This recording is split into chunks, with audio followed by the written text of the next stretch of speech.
kasangbahay! I'm Dr. Grethel A. Vasquez. I'm an obstetrician, gynecologist, and an infertility specialist. And welcome to Women's Health.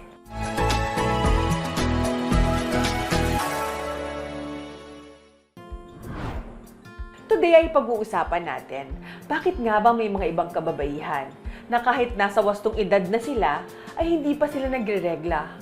Or bakit hindi regular ang kanilang regla? Ano nga bang mga sanhi at dahilan? At ano nga ba mga dapat nating gawin para dito? So let's start our discussion. Ano nga ba ang amenorrhea? Amenorrhea ay ang hindi pagre-regla o ang pagkawala ng regla. Ang amenorrhea ay may dalawang klase. Number one, we call it primary amenorrhea. When we say primary amenorrhea, ibig sabihin kahit kailan hindi pa nagre-regla. Ito ay mga kababaihan na sa edad na 15 or 15 years old na may breast development na pero hindi pa nagre-regla. O kaya naman, yung mga kababaihan na nagkaroon na ng breast development 5 taon na ang nakalilipas ngunit hindi pa rin nagre-regla. Pag sinabi naman nating secondary amenorrhea, ito yung mga kababaihang nagregla na noon.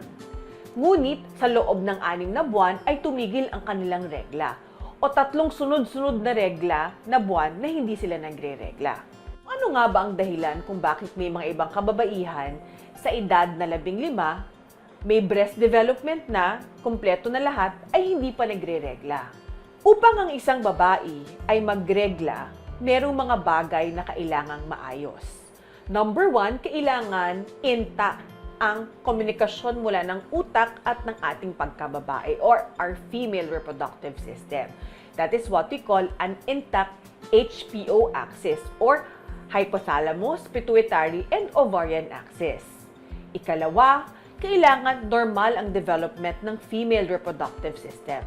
When we say female reproductive system, we mean vagina, uterus or womb, fallopian tube or tubo, at ovaryo. Ikatlo ay kailangan merong lalabasan ang dugo or an intact outflow tract.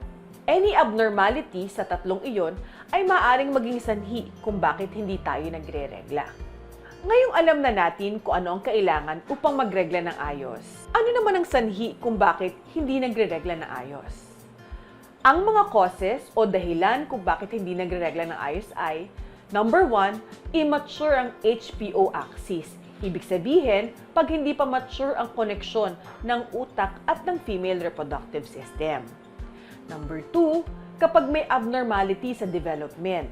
Ibig sabihin, kung hindi nag-develop ang ovaryo na nagpo-produce ng napakahalagang hormone sa atin na tinatawag nating estrogen, or hindi nag-develop ng ayos ang ating matres, at ang sunod ay yung hindi bukas ang daanan ng dugo or obstructed outflow tract. Anuman ang hindi normal sa tatlong bahaging ito ay maaring maging sanhi ng hindi pagre-regla or irregular na pagre-regla. Ang sunod na tanong ay, paano ba natin malalaman or ano ba yung mga diagnostics sa pagdating sa amenorrhea? Ano ba yung mga examinasyon na kailangan nating ipagawa? Number 1 is, we can do ultrasound. Okay? Yung ultrasound po, ginagawa siya upang makita ang ating kabuuang female reproductive system. Merong iba't ibang klase ng ultrasound. Para sa mga kababaihan na hindi pa nakakaroon ng sexual intercourse, ito ay pinadadaan sa puwet or tinatawag nating transrectal ultrasound. Pero kung halimbawa merong history of sexual intercourse na, ang pinapagawa po namin ay transvaginal ultrasound. Ang ultrasound po ay magpapakita ng kabuuan ng female reproductive system. Dito makikita natin kung ang ating po bang puwerta ay bukas ang daanan, kung ang ating po bang matres ay tama ang sukat, kung ang ating po bang tube ay may problema, or ang ating po bang ovaryo ay tama ang sukat. Number 2, we can also do blood tests. Yung mga blood test, yun yung mga tinetest natin. Ano ba ang level ng estrogen? Hindi ba kanina binanggit ko na ang ating ovaryo ay nagsasekret ng estrogen? Ito ay isang mahalagang hormone na pinoproduce para mag-develop ang ating female reproductive system. Also mahalaga rin ito sa ating pagre-regla. Okay. Number 3, yung mga taong merong Sabi ko kanina yung mga sakit na namamana. Meron tayong tinatawag na genetic testing. Okay? May mga ibang tao na dahil sa lahi nila, meron ito, pwede rin tayo magpa-test para alam natin, maaari bang dahil namana kung bakit hindi ka nagkakaregla? Kung halimbawa, may makitang problema sa ultrasound ninyo. Meron pang mga ibang mas invasive na pwedeng ipagawa. Pwede tayong magpa 3D ultrasound or pwede rin tayong magpa-MRI. Ito ay mga imaging na mas detalyado upang makita natin ang ating female reproductive system. Ngayon, pag-usapan naman natin, ano bang hypoplastic uterus? When we say hypo, means maliit. Hypoplastic uterus means maliit na sukat ng matres kumpara sa tama sa edad niya. Kung halimbawa, ang sukat ng matres mo ay maliit, maaaring ito ay dahil hindi nag-developed or maaaring dahil ang ovaryo natin ay hindi nag-produce ng estrogen o ng hormone na mahalaga para sa development ng ating uterus. Kung ganon, hindi lalaki ang ating matres. So katulad ng pinaliwanag ko kanina, pag hindi normal ang development, maaari itong makaapekto sa ating pagreregla.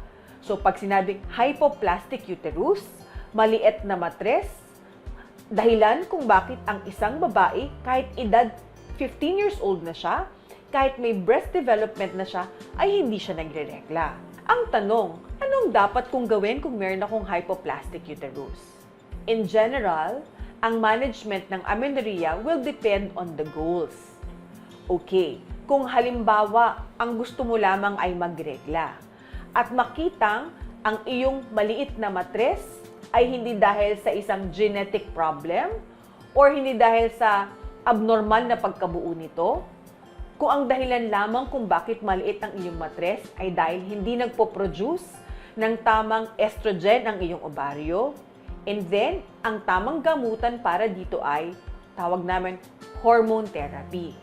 Magbibigay kami ng gamot in the form of pills na estrogen upang magkaroon ng tamang level ng estrogen sa ating katawan upang ma-stimulate ang development ng iyong matres. Upang makahabol ang sukat o laki ng iyong matres sa tamang sukat para sa iyong edad. Sa ganoong paraan, magkakaregla ka. And that's it mga kasangbahay. I hope that you learned something from today. If you have any questions, feel free to message me on my Facebook page, Dr. Grethel A. Vasquez, or on my website, Doc Grethel.